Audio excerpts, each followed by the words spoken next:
Okay, so let's unpack this. Imagine this scene. Immigration raids sweep across Los Angeles, Right. and that immediately stirs up these really intense protests, some unfortunately turning violent. Yeah, things escalated. And then this really dramatic move from the federal government and President Trump issues an order to federalize the California National Guard. Which is a huge step, not something you see every day. Exactly. And this wasn't just, chaos on the streets. It exploded into this massive legal and political conflict, state versus federal. And it all lands right in the laps of a federal judge. Yeah, and that judge had a massive task, right? To cut through all the noise, look at the evidence presented by both sides, Weigh the arguments. and decide if the president's actions were even, lawful in the first place. Exactly. So the source material you've shared with us for this deep dive is actually that U.S. District Court order, the judge's ruling, basically. Right. And our mission here is to, dig into that document, pull out the absolute most important nuggets, the key takeaways. Help you understand the sequence of events as the court saw them, the big legal ideas flying around, and really why the judge decided to, pump the brakes on federal control of the guard. Think of it as your shortcut to understanding the heart of this whole state-federal showdown. It's a fascinating look, really, at the fine lines of presidential power and that delicate balance in our system between state authority and federal action, especially when it comes to, domestic unrest and who actually controls the troops in your own backyard. Absolutely. So let's dive right into how this all kicked off, according to the court's account in the source material. Okay. The source details that this whole situation ignited back on June 6th, 2025. That's when ICE started conducting immigration raids across L.A. And these weren't just random sweeps, were they? The judge's order specifically notes they targeted areas known for significant migrant populations. Yeah, and industries relying on immigrant labor. Places like Home Depot stores were mentioned, a donut shop, a clothing wholesaler downtown and nearby. And the scale got attention right away. The source indicates, between 70 and 80 people detained initially? That's right, with 44 ultimately arrested in those first operations. And the reaction from state and city leaders, immediate and pretty angry, sounds like. Very much so. Governor Newsom, Mayor Bass, Supervisor Hahn, they all voiced serious concern, disapproval. And highlighted a key point. They got zero prior notice. Zero. Absolutely none. Which is a big deal. Their language was strong, too. Newsom called the raids reckless as they are cruel. Wow. Mayor Bass said they sowed a sense of chaos and a sense of terror. Supervisor Hahn talked about agents sweeping up hardworking people. So understandably, protests just erupted almost immediately. People gathered right where the IC operations were happening, and especially at the Metropolitan Detention Center. Making it really clear they were protesting the raids themselves. And those numbers grew fast. The source says, 800 protesters on June 6th. Yeah, at 2 sites initially, but that swelled to an estimated 3,500 by June 8th, mostly near the detention center. Now, this is a really critical point the court emphasized, right, about the nature of the protests. Yes, very important. While the vast majority of protesters were peaceful, Yeah. the court order explicitly states that some individuals did engage in violence and destruction. It wasn't everyone, but it happened. And the court lists examples? It does. Throwing things, concrete chunks, bottles, rocks, fireworks, even mangoes, apparently. Mangoes, and a Molotov cocktail. People using chairs, dumpsters, shopping carts as, weapons or barricades. A vehicle was burned. There was looting, vandalism of buildings, government vehicles. And that incident with the officer trapped in her car? Yeah, mentioned specifically. Surrounded, vehicle shaken, stones thrown. A serious incident. So local law enforcement, LAPD, LASD, CHP, they were responding to all this. Right. Initially, they reported they didn't need extra resources, but they did shift personnel around, brought in specialized civil unrest teams. And they were making arrests. Actively. Oh, yeah. The source shows the arrest numbers climbing steadily. 29 on June 7th, 41 the next day, then a big jump to 135, and then almost 300 on June 10th. So over 400 total by that point. Exceeding 400, yeah. But here's a fact the judge really highlighted, kind of cutting through maybe some of the rhetoric. Mm-hmm. The court noted there was no evidence presented of protesters carrying firearms. Crucial point. No firearms, and also no evidence of organized violence, meaning it seemed to be sporadic individuals, not like a coordinated, planned effort by the group as a whole. Okay. And importantly, the source also indicates local law enforcement was getting situations under control. Yes, for instance, the LASD was able to demobilize its special teams by 4 a.m. on June 8th after dealing with protests in Paramount and Compton. They were handling it. So you've got local police actively responding, making hundreds of arrests, managing the situation on the ground, and then Then on the evening of June 7th, President Trump issues this memo. right, citing a specific law, 10 U.S.C. section 12406, and his justification. Straight from the memo, he asserted the violence interfering with law enforcement constituted a form of rebellion against the U.S. government. A rebellion, that's a strong word. Very strong. And the stated goal of federalizing the Guard was ostensibly to protect ICE and other federal personnel and property near the protests. And the scale ordered was significant. At least 2,000 Guard members. For 60 days, Yeah. yeah. And even leaving the door open to using regular active duty armed forces if needed. Then Secretary Hegseth issues the actual orders. Right. Immediately federalized 2,000 California Guard members on June 7th, put them under U.S. Northern Command. Then another 2,000 on June 9th, also for 60 days. And the source also mentioned something about Marines. Yeah, Secretary Hegseth apparently posted on social media about deploying about 700 active duty Marines as well. Okay, now here's a critical detail the court really zeroed in on. And it's pretty eye-opening. Which is, The defendants, the federal officials, they did not notify Governor Newsom before issuing these orders. oh, okay. Think about that. The governor of the state, whose guard is being taken over, wasn't given a heads up. So how did he find out? He found out about the first order from his own adjutant general, that's the top state military officer, after that officer had already received the federal order. So completely bypassed. No consultation, no chance to consent. None. Okay. And Newsom's reaction? Predictably strong, I imagine. Very.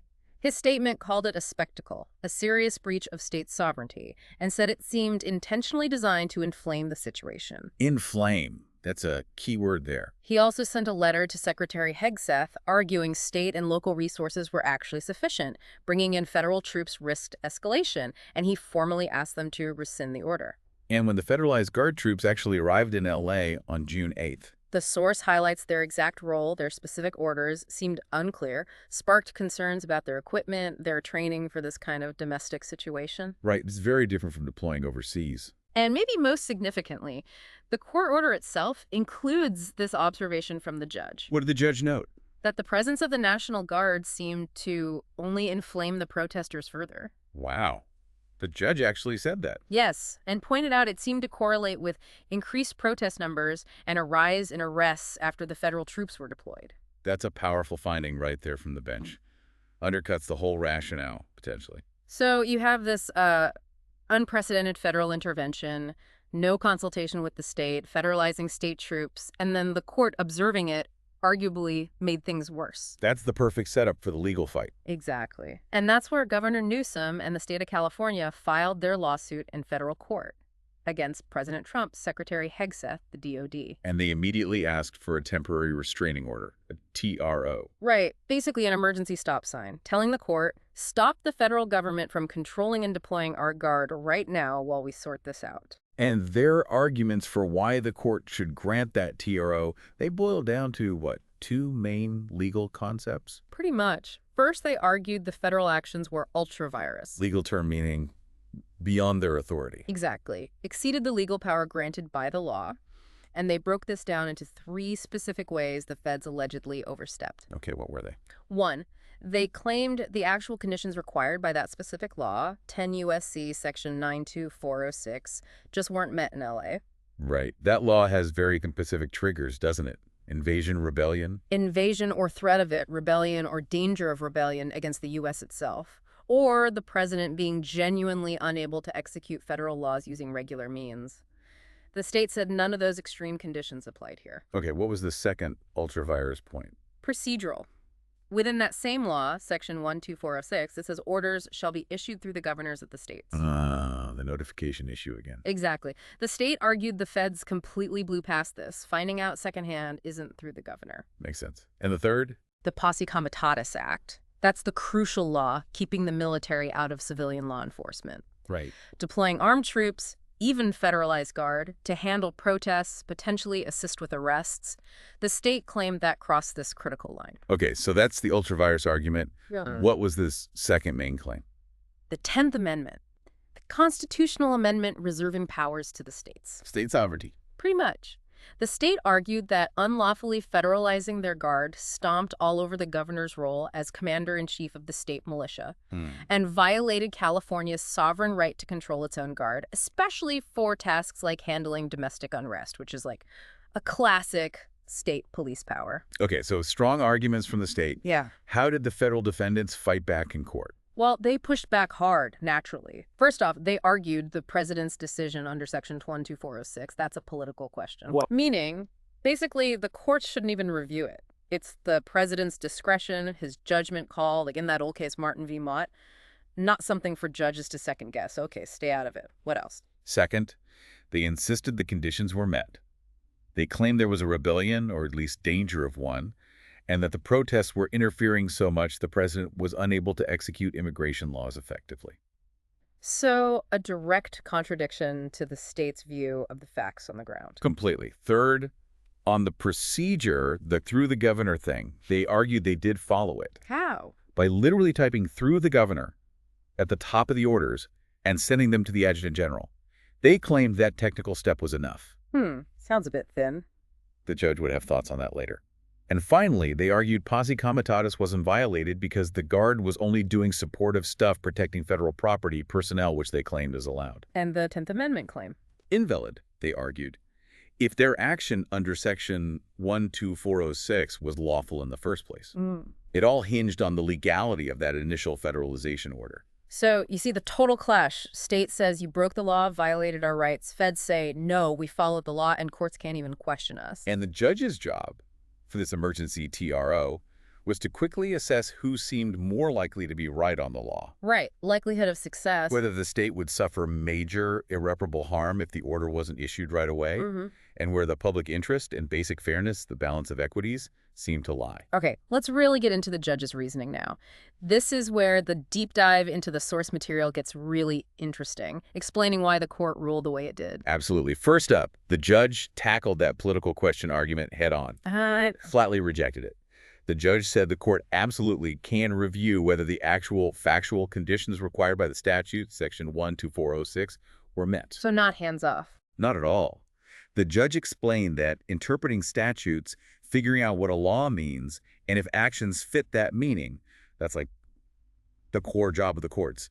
It wasn't a non-justiciable political question. And the judge distinguished this from cases like Martin v. Mott. Exactly. Pointed out those cases often involve war or foreign policy.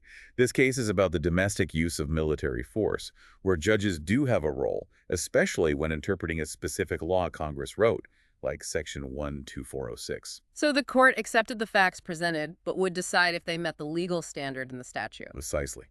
Then the judge went through those Section 12406 conditions, point by point, starting with rebellion. And this was fascinating, right? The judge looked at old definitions. Yeah, didn't just use a modern, everyday sense of the word. The judge actually looked up historical dictionary definitions from around the time the statute was passed, early 1900s. And what did that show? It showed that, legally speaking back then, a rebellion wasn't just any violence. It had to be violent, yes, but crucially, it had to be armed, organized, open, and explicitly aimed at overthrowing the government as a whole. A much higher bar. Much higher. And based on all the facts presented, even the defendant's facts, the judge concluded that while some individuals were violent, the situation in L.A. simply did not meet that specific historical legal definition of rebellion. And the judge connected this back to the lack of evidence of firearms or organized violence. Exactly. Seized on that. The protests were against ICE raids, not an armed, organized attempt to overthrow the U.S. government. The judge even brought in the First Amendment. Noting that the bad acts of a few individuals during a protest don't suddenly turn the whole thing into a rebellion or strip everyone else of their right to protest. And the argument for a danger of rebellion also failed, for the same reason the factual basis just wasn't there. Okay, so rebellion was out. What about the next condition? The president being unable to execute the laws. Judge found the facts didn't meet that standard either. Why not? Weren't ICE operations being hindered? Hindered maybe, riskier, less smooth, sure. But ICE did make arrests, 44 of them. The judge said that's not the same as being genuinely unable to execute the laws. Okay. The judge contrasted it with the example the feds themselves brought up, the 1970 postal strike, where the mail system was totally shut down. That was inability. Here, obstacles and risks, even serious ones, aren't the same legally as total inability under this specific statute. Got it. So conditions not met. What about the procedure, through the governor's requirement? Judge was equally clear there. The defendants failed to meet it. Just typing it on the form wasn't enough. Not even close. The judge said simply typing through the governor on a document that wasn't actually sent to Governor Newsom and which he only learned about secondhand after the fact absolutely does not meet the statutory command. And the judge noted Congress added that language specifically. Yes. Pointed out it was added later, meaning Congress intended it as a specific process. And other laws do allow going through different state officials, but this one, Section 12406, says the governor, defendants didn't consult him, didn't route it through him, period. Okay, so violations on substance and procedure regarding Section 12406. What about posse comitatus? Here, the judge took a more practical approach for this early TRO stage. The judge didn't make a final ruling on whether the act was violated yet. Why not? Because the judge found the violations of Section 12406, the wrong conditions, the wrong procedure, were already strong enough legal reasons to grant the emergency TRO. Didn't need to reach the posse comitatus question definitively at this point. But the judge acknowledged the issue. Oh, yes. Acknowledged the tension. The state raised serious concerns, showed photos of armed guard near potential arrests, pointed to federal statements suggesting broader roles. Contrasting with the feds saying it was just limited support tasks. Exactly. So the judge basically flagged it as a serious issue, likely to be explored further in the next phase, the preliminary injunction hearing. Left it open. Okay. And the 10th Amendment claimed the state sovereignty argument. Judge found the state was likely to succeed on this one, too. And the reasoning. Pretty straightforward. Okay. Because the federalization under Section 12406 was found to be unlawful, wrong conditions, wrong procedure, that unlawful action inherently interfered with the state's constitutional authority over its own guard and its core state police power. So the unlawfulness of the federal action was key. Absolutely. The judge basically said, look, the federal government just being unhappy with how a state handles its own internal affairs, its own law and order, that's not a lawful reason to take over the state's militia and usurp a core state function reserved by the 10th Amendment. Makes sense. So legally, the state seemed likely to win. What about the practical side, irreparable harm and public interest? Judge looked closely at those two. On harm, the judge found the state had shown a likely risk of irreparable harm if the TRO wasn't granted. How so? Pointed back to that evidence suggesting the military presence itself actually inflamed protesters, potentially worsening the unrest. Remember the correlation with increased arrests after the guard arrived? Right. The judge said this wasn't just speculation. It was based on evidence and historical context. Even referenced a famous quote from Justice Jackson about how emergency powers can sometimes create the very emergency they claim to fix. Any other harm? Yes. The judge found that unlawfully grabbing 4,000 California National Guard members for 2 months directly harms the state's ability to handle its own critical needs. Like? Specifically mentioned the active wildfires burning in California right then, including a large one, and the ongoing state efforts against fentanyl trafficking. Things the Guard is essential for. Exactly. And things President Trump himself had declared national emergencies. So, taking away the state's key resource for those crises was definitely seen as harmful. Did the feds try to argue the LA situation was more important? They did, but the judge pushed back, saying that argument overstated the LA violence, individuals, mainly property damage, and seriously understated the ongoing threats from massive wildfires and the fentanyl crisis. Okay, so clear harm to the state. What about the balance of fairness and the public interest? Judge found these factors strongly favored the state, favored granting the TRO. Why? Saw the federalization as setting a really dangerous precedent. This was reportedly the first time Section 12406 had been used against a governor's wishes. Allowing that, the judge felt, would jeopardize the whole federal-state balance of power. And stopping an unlawful action is in the public interest. Clearly, the court reasoned it's always in the public interest to enjoin, to stop, an unlawful action by the government. The federal defendants aren't really harmed by being required to follow the law. Right. Whereas the state and its citizens face much bigger potential harm from unlawful federal militarization, losing critical state resources, and the potential chilling effect on the constitutional right to protest peacefully. The judge even suggested demilitarization might be better. Yeah, suggested that de-escalation might actually be the smarter way to protect federal personnel and property in the long run. So after weighing all that, the law, the facts, the potential harm, the public interest, The judge made the call. The court granted the state's request for a temporary restraining order. Big win for the state, at least initially. And the order was specific. Very. It explicitly did two things. First, stopped the federal defendants from deploying the California National Guard in L.A. under that specific order, and joined them. And second, ordered them to return control of those federalized Guard members back to Governor Newsom. Give the state its Guard back. were there any practical details like timing? Yes, the order was paused, very briefly, stayed until noon the next day, June 13th, just to give the feds time to actually comply. And the state had to post a nominal $100 bond, which is common. And this isn't the end of the road, right? What's next? No, definitely not the end. The judge ordered the federal defendants to show cause, basically come back and argue why a preliminary injunction, a longer-lasting order, shouldn't be issued. So another hearing. Exactly. Set for June 20th, with a schedule for both sides to file more detailed legal arguments before then. So the emergency battle was won by the state, but the bigger legal fight over that preliminary injunction is definitely still coming. Absolutely. It's just round one. So what we've really unearthed in this deep dive into the court order, pulling out these nuggets, is how a federal judge applied some surprisingly specific legal language, like how rebellion is legally defined, armed, organized, aiming to overthrow the government. Right, not just any violence. What it really means to be unable to execute laws like total incapacity, not just facing obstacles. Yeah, and that very specific procedure through the governors. Yeah, alongside these fundamental constitutional principles, right? 10th Amendment protecting state powers, First Amendment protecting protest rights. Using all that to evaluate and ultimately rule on a president's pretty dramatic action during domestic unrest. It's a powerful illustration, really, of the legal limits, surprisingly precise limits on federal power regarding state militias and domestic order. Yeah, and it underscores that vital role states play in managing their own affairs, even when the feds are involved or, unhappy with how things are going. It's a strong reminder of the detailed legal framework our whole system operates within and how courts can, and sometimes do, step in to enforce those boundaries. Indeed. And it really leaves you thinking, how might this specific ruling influence future presidents when they face protests or civil unrest somewhere in the country? Does it set a new standard, maybe, for what legally counts as a rebellion that could justify federalizing troops against a governor's will, especially in our modern context? That's a big question. And also, looking ahead to that preliminary injunction hearing, what new evidence might come out? Especially about what the federalized troops actually did on the ground. Exactly. How might that evidence impact the arguments around the Posse Comitatus Act? Remember, the judge kind of punted on that issue for the TRO. Yeah, it was left open. Could become much more central next time. It really could.